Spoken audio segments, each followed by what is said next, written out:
Morning बच्चों। पिछले class में हम लोग लेंस में पढ़े थे कि लेंस किसे कहते हैं, लेंस से संबंधित कुछ परिभाषाएं थी। आज हम लोग पढ़ेंगे लेंस में प्रतिबिंब बनने के नियम। सबसे पहला नियम आपको बताते हैं, यदि कोई प्रकाश की किरण मुख्य अक्ष के समांतर आती है तो अपवर्तन के बाद अपने द्वितीय फोकस से होकर के चली जाती है। दूसरा नियम है कि यदि कोई प्रकाश की किरण प्रथम फोकस से निकलकर आती है तो अपवर्तन के बाद मुख्य अक्ष के समांतर हो जाती है। तीसरा नियम है, यदि कोई प्रकाश की किरण प्रकाशित केंद्र से होकर आती है तो बिना मुड़े हुए वो सीधा निकल जाती है। आइए देखते हैं ये नियम किस आधार पर बनते हैं, इनको हम कैसे प्रूव कर सकते हैं, क्या ये नियम सही है या गलत है। पहला नियम था हमारा,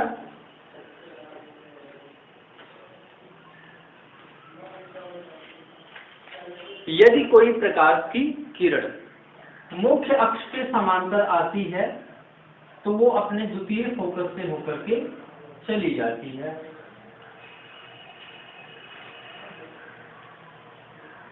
ठीक है, इस नियम को आइए हम लोग सिद्ध करते हैं कि ये प्रकाश की किरण जो मुख्य अक्ष के समांतर आती है उत्तल लेंस पर, ये अपवर्तन के बाद अपने दूसरे वाले फोकस से क्यों चली जाती है। कैसे करेंगे, चलिए चेक करते हैं। इसमें अपवर्तन का नियम लागू करते हैं।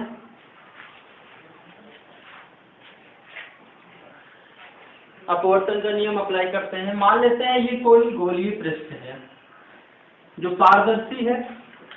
इस गोलीय पृष्ठ का केंद्र यहीं कहीं होगा, सेंटर। इस पर एक प्रकाश की किरण मुख्य अक्ष के समांतर डाल देते हैं। ये अब ये आपतित किरण हुआ, ये आपतन बिंदु हुआ। अब प्रकाश की किरण को यदि हमें अपवर्तन कराना है तो आपतन बिंदु पर एक अभिलंब खींचना होगा, और आपको पता है कि केंद्र से वृत्त की या गोले की परिधि पर डाली गई जो खींची गई त्रिज्या होती है वो क्या होती है, लंब होती है। तो इसको यहां से हमने मिला दिया। ये त्रिज्या जो है इस पर क्या होगी, लंब होगी, परिधि पर लंब होगी। अब ये हो गया आपका आपतन कोण I, क्योंकि ये आपतित किरण और ये अभिलंब ये इधर भी है पृष्ठ के और इधर भी है, क्योंकि केंद्र से परिधि पर खींची गई जो त्रिज्या होती है वो परिधि पर क्या होती है, लंब होती है। इस बिंदु पर मैंने आपतन बिंदु पर एक अभिलंब खींच दिया। अब इस किरण को जाना तो ऐसे चाहिए था, लेकिन माध्यम बदलने की वजह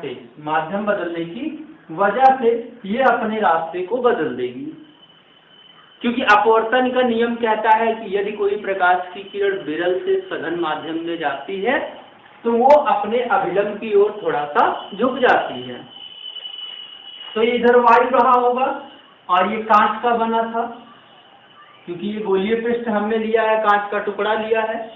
तो जब ये विरल से सघन में जाएगी, क्योंकि कांच जो है वो वायु से सघन होता है, तो सघन में जाने के बाद ये अपने रास्ते को बदल देगी, लेकिन किधर झुकेगी, अभिलंब की ओर। अभिलंब इधर है इसका, ये थोड़ा सा झुक करके ऐसे निकल जाती है। ठीक है, अब हमें एक टुकड़े के बारे में ज्ञान हो गया। अब दूसरा टुकड़ा भी यहीं लगा देते हैं, ये लगा दिया। अब ये वाली प्रकाश की किरण यहां जाने के बाद पहले यहां से टकराएगी और इस टुकड़े का केंद्र इधर होगा, तो इस बिंदु को हम आपतन बिंदु मानेंगे और इसको केंद्र से मिला देंगे। ये मिला दिया। इस बिंदु पर हो गया क्या, ये अभिलंब हो गया और ये आपतित किरण हो गई, ये आपतन कोण हो गया। अगर ये आपतन कोण है तो ये किरण को सीधा जाना चाहिए था इस वाली को, लेकिन माध्यम बदल जाने के कारण ये फिर से क्या हो जा रहा है, सघन से कहां जा रही है, विरल में जा रही है। क्योंकि अब कांच से वायु में फिर से जाएगी, इसीलिए ये क्या करेगी कि ये अपने अभिलंब से दूर हट जाएगी, क्योंकि जो अपवर्तन का नियम है उसमें क्या कहा गया है कि जब प्रकाश की किरण सघन से विरल में जाती है तो अपने अभिलंब से दूर हट जाती है। तो यहाँ पे ये अब तक कांच था, कांच से कहाँ जाएगी टकराने के बाद? वायु में, और कांच से वायु विरल होता है। ऐसी स्थिति में ये अभिलंब है इसका, यहां से लेकर यहां तक, तो क्योंकि ये कोण बन चुका है आपतन, ये वाला, ये और ये, तो अब ये किरण ये रास्ता छोड़ देगी और इस अभिलंब से थोड़ा दूर हट जाएगी और यूं मुड़ करके निकल जाएगी, जो ये आपका द्वितीय फोकस कहलाता है। इसलिए क्योंकि ये आपके सिलेबस में ज्यादा नहीं है, सिर्फ वो बच्चे जो जानना चाहते हैं कि सर ये प्रकाश की किरण जो मुख्य अक्ष के समांतर आती है ये फोकस की तरफ ही क्यों मुड़ जाती है, ऊपर क्यों नहीं निकल जाती, इसलिए मैंने इसको दिखा दिया। ठीक है, आइए देखते हैं कि ये प्रकाशित केंद्र वाला क्या मैटर था, कि ये प्रकाशित केंद्र से जाने वाली प्रकाश की किरण बिना मुड़े सीधा क्यों निकल जाती है। ये मैंने टुकड़ा लिया कांच का और ये मुख्य अक्ष लिया, इसका सेंटर यहीं कहीं होगा। अब हम एक प्रकाश की किरण इसके केंद्र से डालेंगे। जब प्रकाश यहां से टकराता है तो इससे इस बिंदु पर एक अभिलंब डाला जाता है, ये बनता है आपका आई। ठीक है, अब ये अपने अभिलंब की ओर झुकेगी या अभिलंब से दूर जाएगी, ये क्योंकि कांच में जा रही है इसलिए अभिलंब की ओर झुक जाएगी, ये थोड़ा सा मुड़ती है। ये आगे इसको दूसरा कांच का टुकड़ा मिलता है और फिर यहां से हम एक अभिलंब खींच लेते हैं,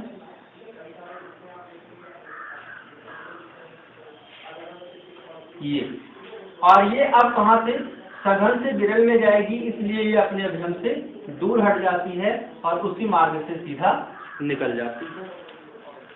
ठीक है, तो आपको यही दो रूल अप्लाई करके लेंस में जितने भी प्रतिबिंब बनने हैं सबको हम बनाएंगे। लेंस में प्रतिबिंब बनने के दो ही नियम आपको पढ़ने हैं, सिर्फ एक ये जानना था कि अगर मुख्य अक्ष के समांतर आ रही है तो अपवर्तन के बाद वो द्वितीय फोकस से चली जाती है, और दूसरा क्या था कि यदि प्रकाशित केंद्र से कोई प्रकाश की किरण आएगी तो वो बिना विचलित हुए, बिना मार्ग बदले वो सीधा निकल जाएगी। उत्तल लेंस में सबसे हम पहले पढ़ेंगे, और बता दें आपको उत्तल लेंस में 7 स्थितियों में, जैसे आपने अवतल दर्पण में पढ़ा था 7 स्थितियां, वैसे उत्तल लेंस में हम 7 स्थितियों को पढ़ेंगे। हम एक ही फिगर में पहले आज आपको 7 की पोजीशन बता देंगे और अगले क्लास में आपको बताएंगे कि उनके प्रतिबिंब कैसे बनते हैं। ये हमारा उत्तल लेंस है, F, 2F, F dash, 2F dash.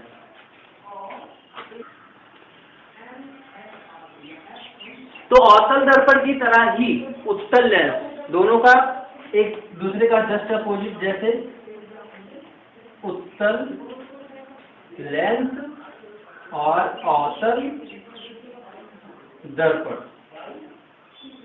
ये दोनों एक दूसरे के एकदम साथी हैं। जैसे जैसे अवतल दर्पण में प्रतिबिंब 7 तरीके के बने थे, ठीक वैसे वैसे लिखना आपको सब कुछ वैसे ही है, ठीक वैसे ही वैसे उत्तल लेंस में भी बनते हैं। डिफरेंस क्या होता है कि दर्पण में परावर्तन के कारण प्रतिबिंब बनता है और लेंस में अपवर्तन के कारण प्रतिबिंब बनता है। बाकी अवतल दर्पण में भी 7 पोजीशन होती थी, उत्तल लेंस में भी 7 पोजीशन होंगी। अवतल दर्पण में पहला, दूसरा, तीसरा, चौथा, 5वां और 6वां ये वास्तविक प्रतिबिंब होते थे। उत्तल लेंस में भी पहला, दूसरा, तीसरा, चौथा, 5वां, 6वां भी क्या होगा, वास्तविक होगा। आखिरी पोजीशन अवतल दर्पण में क्या होती थी, वो आभासी होती थी। उत्तल लेंस में भी 7वीं पोजीशन आभासी होगी। आइए आपको दर्पण की याद दिलाते दिलाते उत्तल लेंस को पढ़ा देते हैं।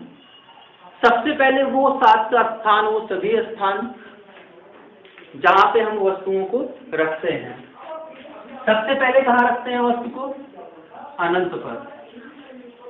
दूसरा अनंत और दुगने फोकस के बीच में। तीसरा दुगने फोकस पर। चौथा F और 2F के बीच में। पांचवा इस पर। और छठवां लेंस के प्रकाशिक केंद्र और फोकस के बीच में। 6 पोजीशन उसमें भी थी, सॉरी उधर मैंने साल बता दिया, गलत था।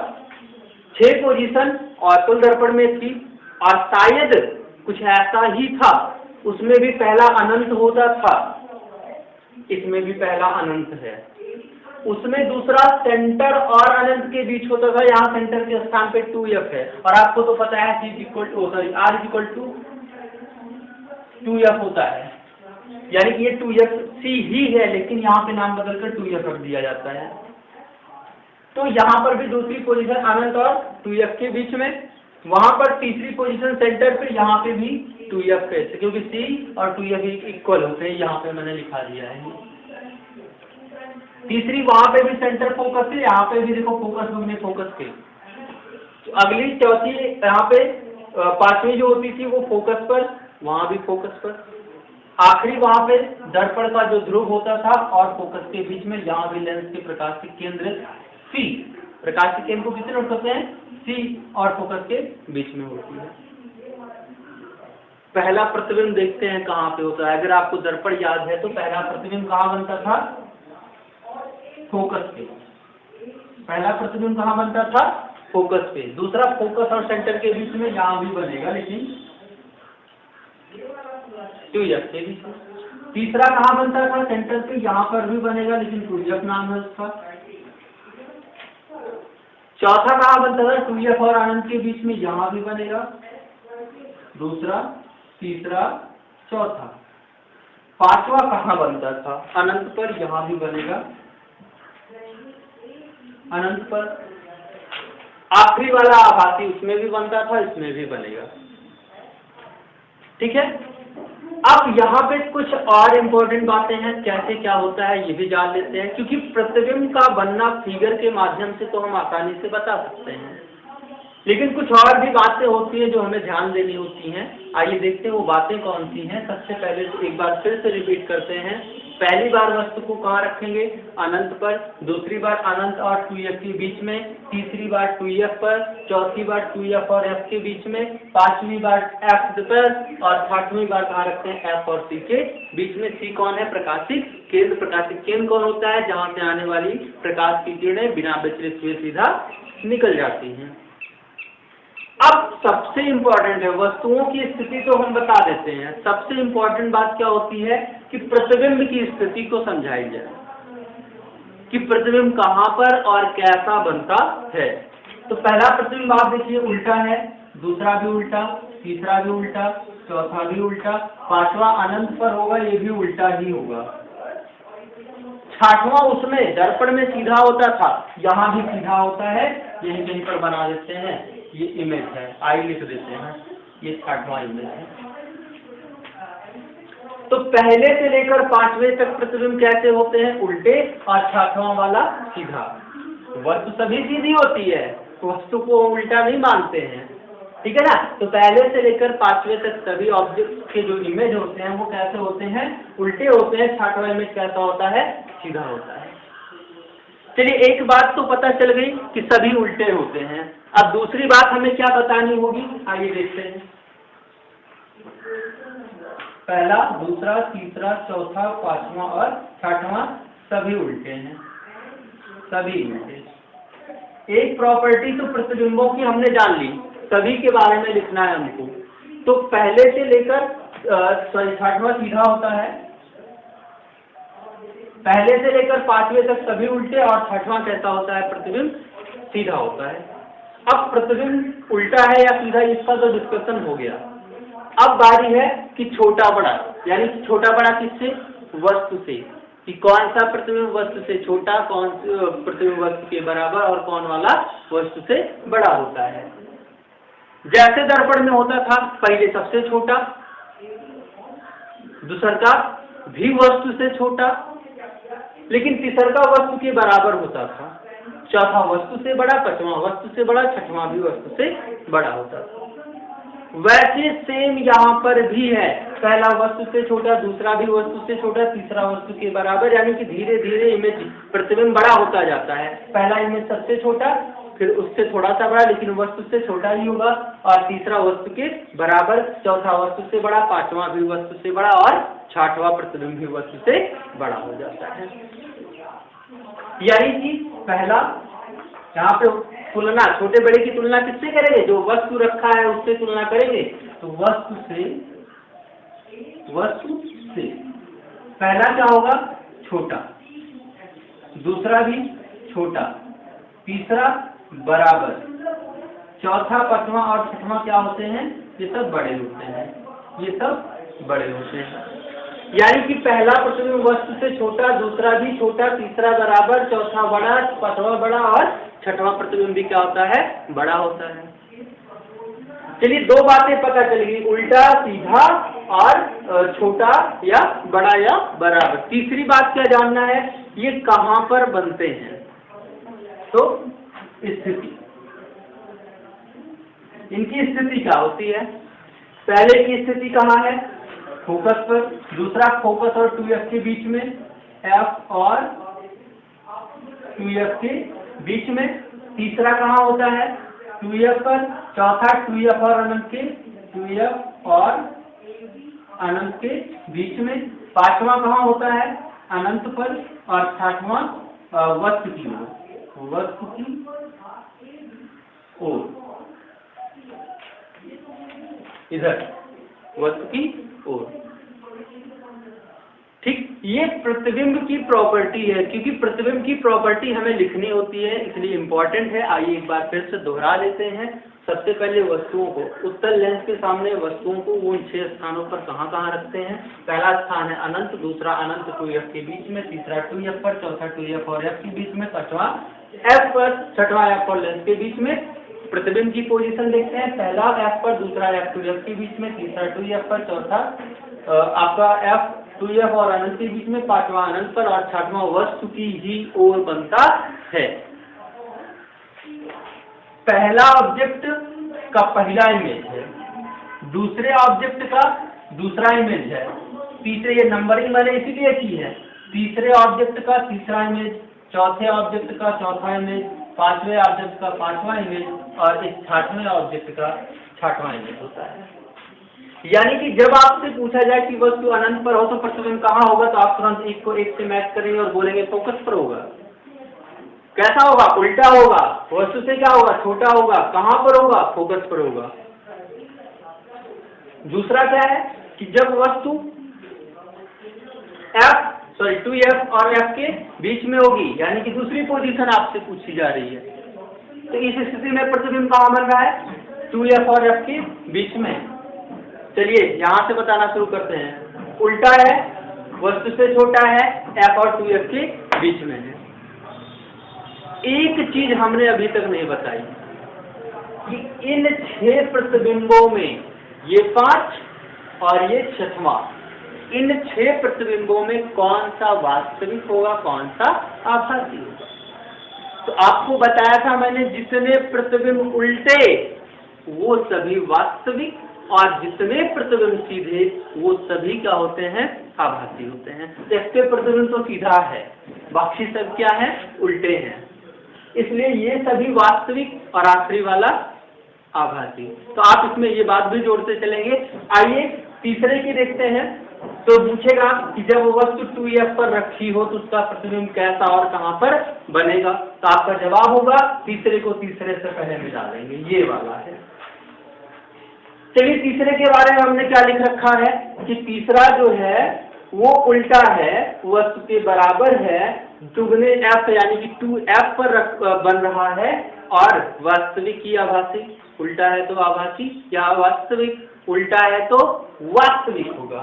अर्थात आप कहेंगे कि उसका प्रतिबिंब 2f पर बनेगा, उल्टा बनेगा, वस्तु के बराबर बनेगा और वास्तविक बनेगा। अगर आपसे पूछ लिया पांचवी पोजीशन कि जब वस्तु f पर रखी होगी तो प्रतिबिंब 5वें को 5वें से मिलाओगे, कहाँ बन रहा है ये? अनंत पर। उल्टा है सीधा, देखते हैं। उल्टा है, वस्तु से क्या है? बड़ा है। कहाँ बन रहा है? अनंत पर। वास्तविक है कि आभासी? तो वास्तविक होगा क्योंकि उल्टा है। अब एक सवाल और एक जवाब हम आपको देते हैं दोनों। चलिए हम बताते हैं आपको 4th नंबर। सवाल कैसे आपसे पूछा जाएगा ये, और इसका आपको जवाब कैसे देना होगा ये। सवाल होगा कि यदि किसी उत्तल लेंस के सामने किसी वस्तु को दर्पण लेंस के फोकस तथा दुगने फोकस के बीच में रखा जाए तो उसका प्रतिबिंब कैसा और कहाँ बनेगा? किरण आरेख खींचकर बताइए, 7 नंबर ले जाइए।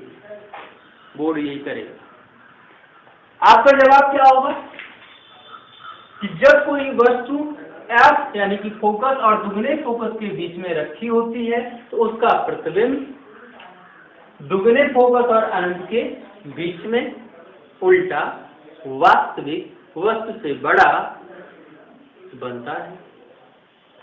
उल्टा वास्तविक वस्तु से बड़ा और कहाँ बनता है? दुगने फोकस और अनंत के बीच में बनता है। किरण आरेख खींचना आपको मैं अगली क्लास में सिखाऊंगा। ठीक है, मिलते हैं अगली क्लास में और ये देखेंगे कि लेंस के प्रतिबिंब के बनने का किरण आरेख हम कैसे सीखते हैं। तब तक इतना आप अच्छे से राइट कर लीजिएगा, लर्न कर लीजिएगा। मिलते हैं अगली क्लास में। बहुत बहुत धन्यवाद। नमस्कार।